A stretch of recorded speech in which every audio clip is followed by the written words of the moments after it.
Welcome to the lecture on masonry. So now we will define masonry. Masonry is defined as an art of construction in which building units such as bricks, stones or cement concrete blocks, sometimes combination of these building units are arranged systematically and bonded together with mortar to form a homogeneous mass in such a manner that they can withstand load and transmit them through the mass without failure or disintegration.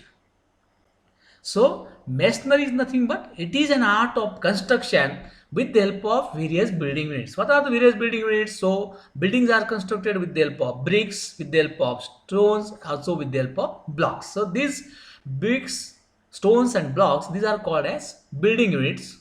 So it is an art of construction with the help of these units or sometimes combination of these units arranged systematically. There is a specific way of arranging all these building units and bonded together. These are bonded together with mortar. Mortar is nothing but it is the mixture of cement, sand and water to form a homogeneous mass, and it can withstand without failure or disintegration is called as masonry. Now coming to classification of masonry.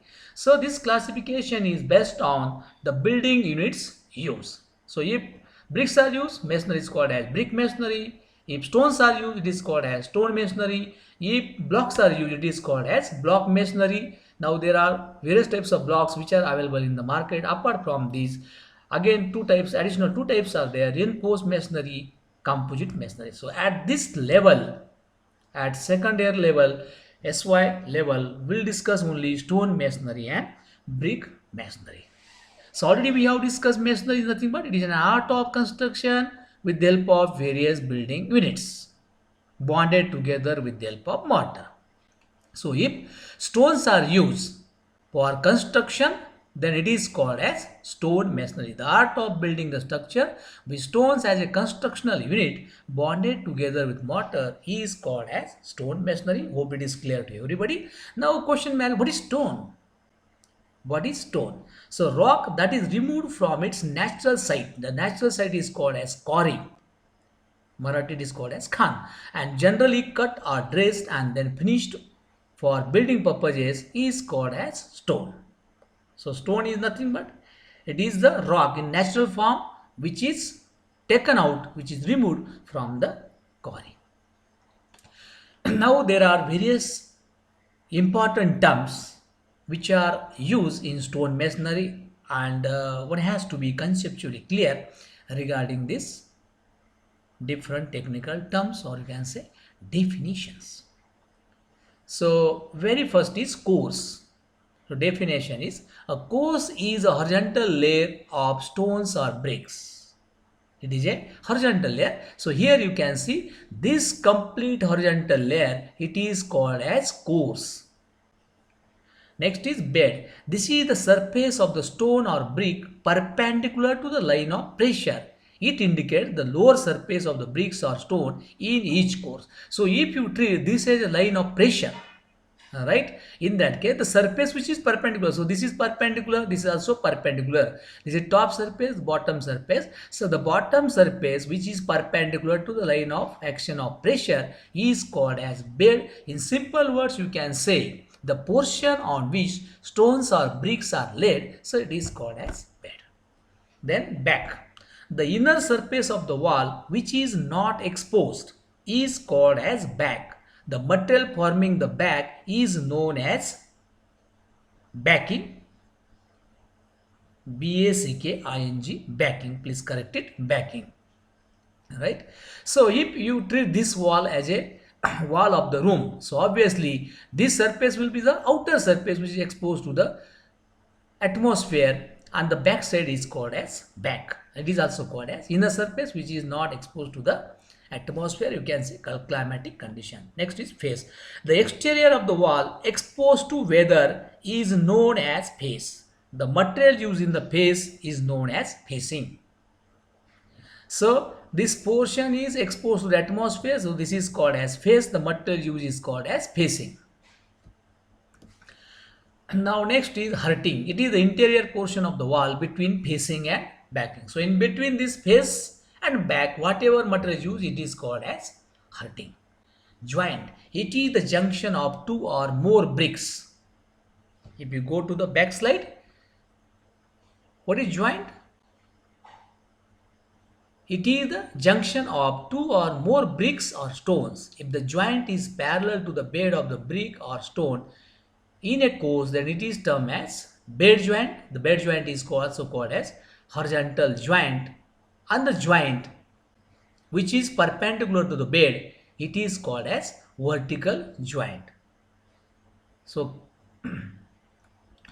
coming to the sketch, so here this is called as bed joint. This is also called as horizontal joint, and this is called as vertical joint. Spals, these are the chips of stones used for filling the interstices in stone masonry. So during the stone masonry, when stone masonry work is carried out, you can observe it. So stones are used for construction, and the gaps between the stones are filled up with the help of small stones, and these small stones or chips of the stones are called as spals. It is a technical word. Then jams and reveals we can observe in the sketch. So here this is the sketch which shows the very technical terms. So here this is called a jam and this is called as reveal. We will define it.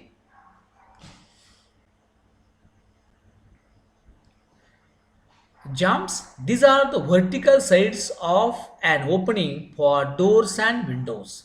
The vertical sides of the opening are called as jamb. Sometimes exterior surface which is left after fixing the frame, it is also called as jamb. Reveal, these are the exposed vertical surface left on the sides of an opening after the door or window frame has been fitted in position. So it is called as reveals.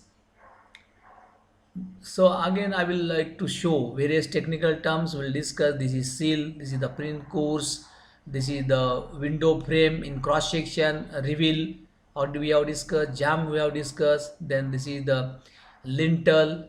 Then this stone course, it is called as corbel. This is called as cornice, free string course, wall. This portion which is provided above the top of the slab is called as parapet. On the top of the parapet it is called as coping. And then here this portion, it is groove is there, this is called as throating. This groove is called as throating. In the next slide we shall discuss one by one. Cornice, it is a projecting ornamental course near the top of building or at the junction of wall and ceiling.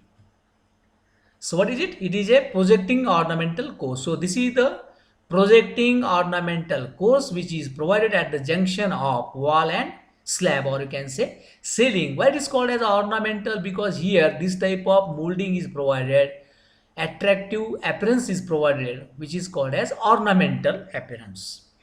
Corbel. A corbel is a projecting stone which is usually provided to serve as a support for joist, truss, weather sheds, etc. So this cornice is a course. Course means continuous horizontal layer. Corbel is a piece, it is stone. A corbel is a projecting stone which is usually provided to serve as a support for joist, truss, weather sheds, etc. So here you can say this is called as corbel. Corbel is a stone which is provided to give support to this type of joist, right? Or you can say truss also. Corbels are generally molded and given ornamental treatment. Similar to cornice, corbel is also given ornamental treatment. Corbels should extend at least 2/3 of their length into the wall so that they do not overturn or come out of the wall. So when the pressure load of the joist, truss or any sort of weather shed is given, it should not get overturned, it should not come out from the wall. For that purpose, it should be provided 2/3 of their length into the wall. So this is all about corbel. Then through stone, as its name suggests, through stone, it is a stone provided to full width of wall, also called as header stone. To provide a strength to the wall, normally these through stones are provided for complete width of the wall. Sometimes the word H or T, it is written on this stone. Sill, it is a horizontal member of stone, concrete or wood employed for the purpose of shedding off of rainwater from the face of the wall immediately below the window opening. So below the window opening, this course seal is a horizontal course, or you can say member. It is provided for discharge of the rainwater, so that rainwater will not touch to the exterior surface of the wall and it will not enter into the wall. Then string course, it is a horizontal projecting course of masonry projecting out of the face of wall for shedding of rainwater from the face. It is generally provided at every floor level. So this string course, it is provided at every floor level. So here you can say this is called as string course. Cornice is provided below this slab. It is provided at the junction of wall and this is provided in the line of slab. So this is called as string course.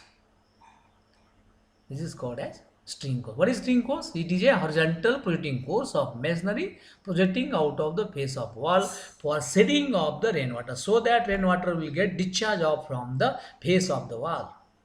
Normally it is provided at every floor. At the same time, it will enhance the beauty of the building. It will enhance the improvement elevation of the building also. Then coping, as it is shown in the sketch, it is a covering of the stone or brick placed on the top of external wall or parapet to prevent seepage of water through joint.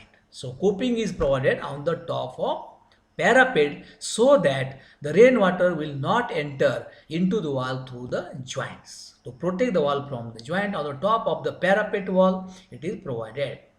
Then throating. What is throating? It is the groove provided at the bottom of coping to discharge of rainwater. So it is called as throating. So small groove is provided below the bottom of the coping to discharge of the rainwater, and it is called as throating. So this is all about various technical terms which are associated with the stone masonry. Thank you. In the next lecture, next video, we'll discuss classification of stone masonry.